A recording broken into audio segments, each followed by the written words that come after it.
first time I entered a competition was 1967 for design, and I won that year 3 different ones, from the Diamond International Award, the Pearl Award, and a Gold Award.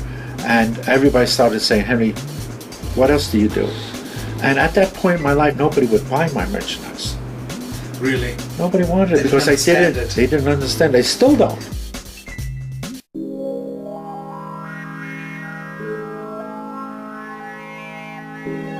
Basically, I feel that Henry Dunay has been put on this earth to do something special. And little by little, I've developed into something more than just a jeweler. I'm an artist. I do objects of art for $300,000, $400,000, $500,000, and I have people that buy it.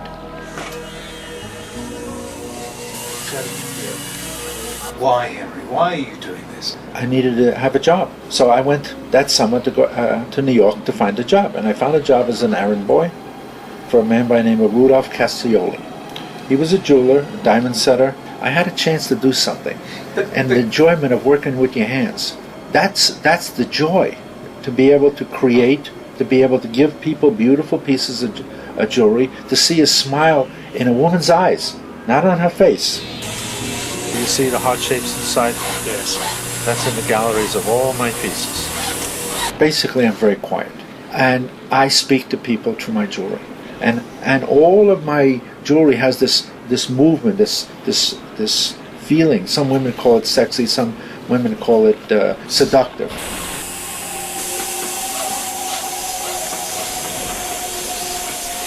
When a painter paints a picture, it's canvas. Yes. All right, and he gives you depth of field by using lines and the way he does that. All right.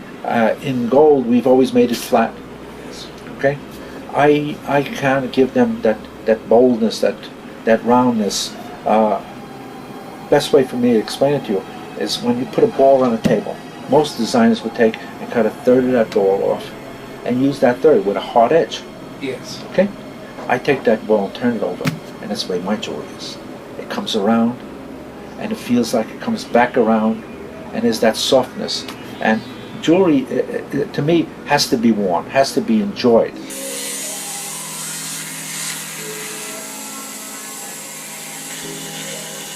My trips to Japan have been wonderful, and there's an oriental influence to my design.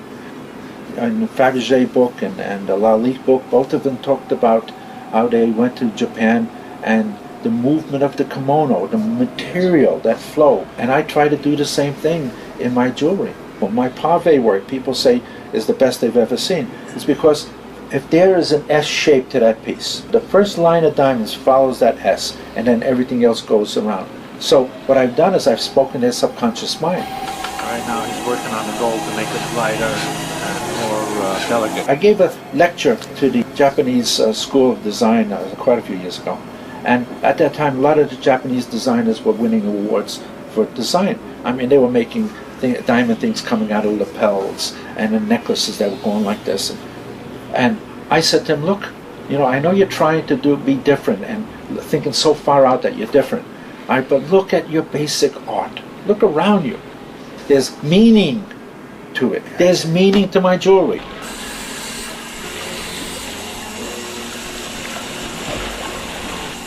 I see beauty in many things. I can look at 10 stones and one just speaks to me and one just has something about it. Personality. And that's part of the start of a Henry Dunay piece of jewelry.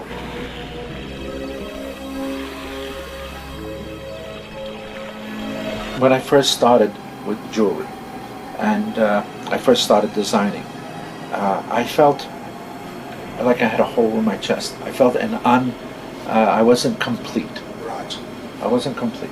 And as I got a little bit larger and as the jewelry became more important and as people accepted it more and more, the hole became smaller and smaller. And then in the last 10 or 15 years, I don't even think about it anymore. That part is over.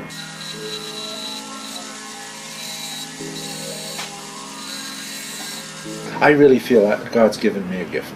Yeah. I really feel that. No education in design, but yet I see things, and there are times I do things. Where the heck does it come from? We had a pinch bottle that we made for Hagen Scotch in Right. pure gold, okay, Yes. hollow, and we carved it all in wax, and everything was carved, and we started to put it all back together again, and then we put the neck on, and then the base was going to be put on, okay.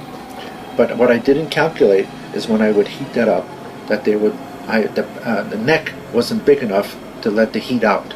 Yes. Okay, so we got it nice and red, and I'm looking at it, and whew, it's done, it's finished. Okay, and just at that moment, the base was concave. Yes. It popped out, boom, just like that, just popped out, and I'm looking at it. I pick up a hammer and whack it, and it must have been at the exact moment because it went right in the way it should, and that was the end of it. But what made me pick up that hammer, I'll never know to this day. There's a lot of specialties here. I have people here that have been with me 30 years, 28 years, 25. I have two father and son teams. One of the father and son teams is father, son, and son-in-law. Right. All right. I like that. I like to bring them in. I like to be able to train them from zero and bring them up. By doing that, I train them in my way.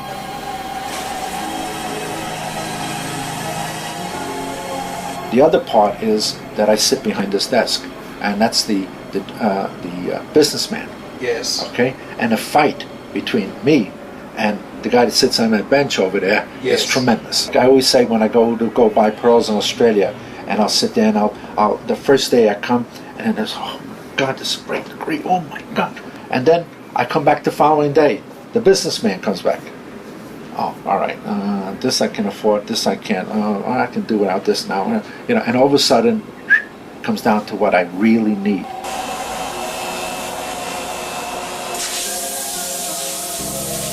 One of the funniest things was making a chastity belt for a woman. The husband wanted it, Yes. and As a joke, right? no, I don't think so. And she would come in black leotards, and we would adjust it and measure it, and fit it. And the hardest part was the lock. And then I had to make a diamond key